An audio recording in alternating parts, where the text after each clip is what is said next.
Jadi laptop itu sebenarnya bukan kendala. Apapun bisa kita lakukan asal kita tuh mau berusaha dan juga mencoba.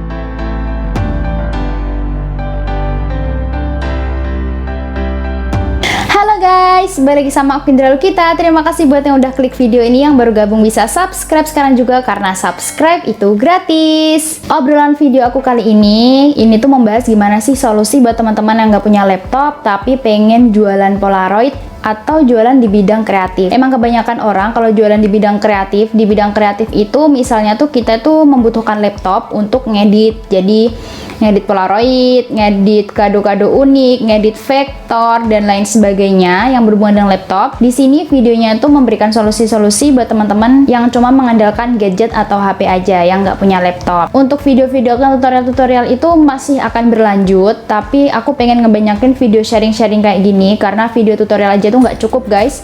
Aku pengen menyemangati kalian juga. Kita di sini bisa kayak sambil ngobrol-ngobrol juga, dan kalian bisa tulis di kolom komentar seandainya kalian bingung A, bingung B, bingung C, kalian bisa tulis di kolom komentar, barangkali aku bisa bantu jawab. Oke? Tonton videonya sampai habis, jangan di skip biar informasinya tuh merasuk ke dalam otak kalian dan kalian bisa tambah semangat untuk jualan. Oke?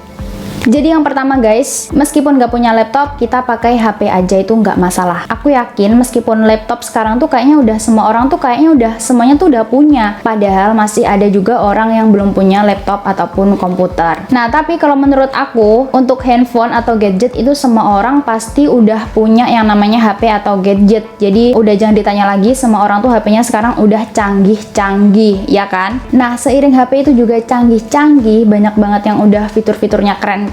Sekarang tuh juga banyak banget muncul aplikasi desain ya yang dikhususkan untuk HP, itu bisa digunain buat ngedesain juga. Jadi nggak di laptop aja, di HP pun udah banyak kok aplikasi-aplikasi yang bisa digunakan untuk desain. Di sini aku ngambil contoh Polaroid ya guys. Kalian tuh bisa ngedit Polaroid tuh di HP loh, nggak perlu di laptop. Salah satu aplikasi yang pernah aku pakai, aku coba ngedit di HP, tapi aku tuh nggak telaten, jangan ditiru, aku nggak telaten ngedit di HP.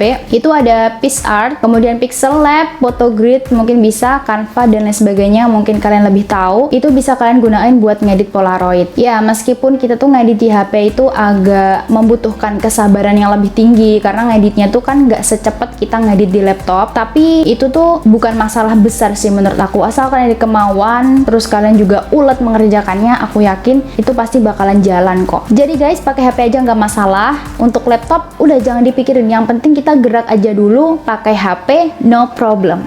Nah yang kedua, mencari percetakan terdekat. Nah, untuk percetakan di sini pasti teman-teman bingung kan, percetakan fotokopian atau percetakan yang gimana sih Kak yang harus kita cari? Jadi kalau untuk percetakan fotokopian itu tuh memang dia tuh berfokus kepada dokumen-dokumen kayak fotokopi aja, terus ngeprint dokumen, terus jual-jual alat tulis gitu. Mereka itu nggak melayani yang namanya kayak cetak foto atau istilahnya digital printing, kan tahu kan digital printing. Kalau digital printing mereka itu melayani kayak pencetakan banner, stiker, terus foto. Istilahnya memang bidangnya mereka tuh di situ gitu. Dan di sini kita tuh mencarinya tuh percetakan yang digital printing, bukan percetakan yang fotokopian. Kalau di fotokopian kebanyakan pasti bakalan nggak bisa. Dan di sini yang aku maksudkan adalah percetakan digital printing. Ya meskipun nggak dekat, setidaknya tuh di sekitar rumah kalian itu ada. Nah, kenapa sih kok kita membutuhkan digital printing ini, percetakan digital printing ini? Karena di sini itu kita bakalan ngeprint hasil file-file yang udah kita simpen di HP kita untuk dicetak. Jadi kan tadi kalian udah desain tuh di handphone. Nah, kita kan butuh percetakan karena kita emang ini anggap aja nggak punya printer buat ngeprint ya. Jadi kita harus cari digital printing. Nah, di sini kalian tuh bisa sekalian juga riset atau istilahnya meneliti di sekitar daerah rumah kalian tuh ada berapa percetakan digital printing. Seandainya misalnya ada 3 nih, kalian datangin semuanya, kalian cari tahu harga-harganya, terus hasil cetaknya, terus keramahan pemiliknya tuh kayak gimana. Misalnya kalian cetak banyak di situ, akankah dapat harga murah atau kayak gimana? Jadi kalian harus riset, istilahnya meneliti di mana sih digital printing yang mungkin cocok untuk mencetakkan hasil edit kalian itu. Jadi menurut aku yang dekat kemudian harganya murah. Tapi kalau seandainya adanya digital printing yang jauh tapi murah, yaitu bisa kalian sesuaikan lagi untuk harga produk kalian gitu ya. Jadi emang digital printing itu sangat dibutuhkan karena kalian nggak punya printer, jadi kalian tuh perlu banget yang namanya mencetakkan hasil edit kalian itu di luar gitu, di digital printing tersebut.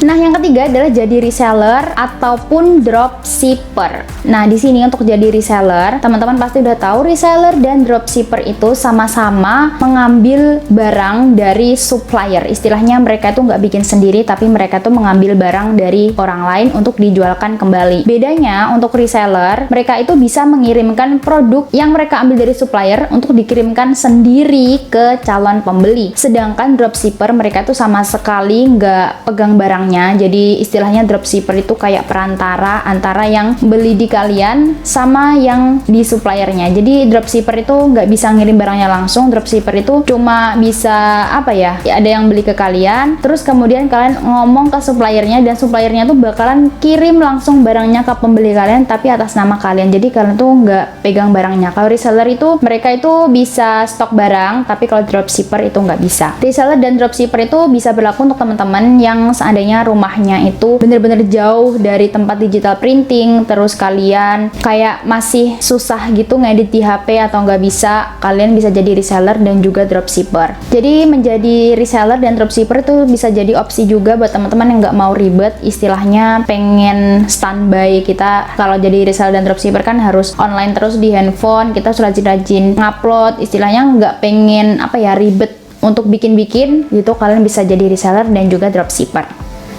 Dan di sini yang keempat adalah membeli soft file. Buat teman-teman yang udah sering dengar kata-kata soft file, pasti udah ngerti maksudnya itu apa. Tapi buat teman-teman yang belum mengerti apa itu soft file, jadi soft file itu kalian tuh beli yang namanya desainnya aja guys. Jadi kalian membeli desain. Biasanya kalau membeli desain itu formatnya tuh bisa dalam bentuk CDR, Photoshop, ataupun dalam bentuk JPEG dan juga PNG, itu bisa. Nah, jadi di sini tuh seandainya supplier kalian tuh bisa dinego, beli, bang saya beli soft file-nya aja. Nah, nanti kalian bisa beli soft file-nya aja itu nggak masalah, kemudian kalian cetak sendiri. Jadi kalian nggak perlu ngedit-ngedit, kalian suruh ngeditin si suppliernya itu aja, habis itu kalian cetak sendiri, itu nggak masalah. Karena kalau seandainya di rumah kalian tuh deket sama digital printing, kayaknya menurut aku beli soft file aja cukup deh. Karena kalau seandainya kalian jadi reseller ataupun dropshipper kan pasti nanti ribet sama ongkir-ongkir atau gimana lah. Kalau beli soft file kan kita nggak perlu bayar ongkir dan sebagainya, ya kan? Nah, jadi menurut aku tuh ada 4 solusi buat teman-teman yang nggak punya laptop, pengen jualan di bidang kreatif. Kalian bisa menggunakan HP kalian. Dan di sini ada juga tambahan, kalau bisa kalian tuh mencari supplier yang sekiranya tuh bisa diajak negosiasi. Negosiasi tuh istilahnya ramah ya. Mereka tuh memberikan harga kurang apabila kalian tuh berniat ingin jadi reseller atau dropshipper kalian, terus atau kalian membeli soft file. Kalian juga utarakan juga keinginan kalian bahwa, Kak, aku tuh pengen ngejolin barang kakak, tapi apakah bisa dikurangi harganya soalnya mau aku jual lagi dan lain sebagainya. Jadi kalian utarakan aja pendapat kalian ke supplier terpercaya yang udah kalian pilih. Kemudian jangan putus asa, meskipun kalian gak punya laptop, pakai HP pun tetap bisa. Dan untung-untungan kalian itu jualan hasil jualan kalian dari handphone itu bisa kalian beliin laptop. Jadi kan itu alhamdulillah banget, bersyukur banget kan. Jadi laptop itu sebenarnya bukan kendala. Apapun bisa kita lakukan asal kita tuh mau berusaha dan juga mencoba. Dan yang terakhir, kalian tuh jangan lelah cari tahu informasi tentang penjual Polaroid kah, ataupun tempat digital printing dan lain sebagainya. Kalian itu bisa cari semuanya tuh di internet lewat HP. Sekarang HP itu canggih, internet udah menyebar di mana-mana. Jadi aku yakin informasi kalian itu bakalan cepat kalian dapat. Jadi jangan lelah buat nyari-nyari informasi supplier-supplier yang termurah tuh di mana, digital printing yang murah itu kayak gimana. Jadi jangan lelah untuk cari informasi. Oke guys. Nah, buat teman-teman pejuang rupiah, semangat. Untuk kalian yang pengen banget dibikinin video sharing-sharing apalagi, kalian bisa tulis di kolom komentar. Dan tunggu aku di video selanjutnya. Terima kasih. Dadah.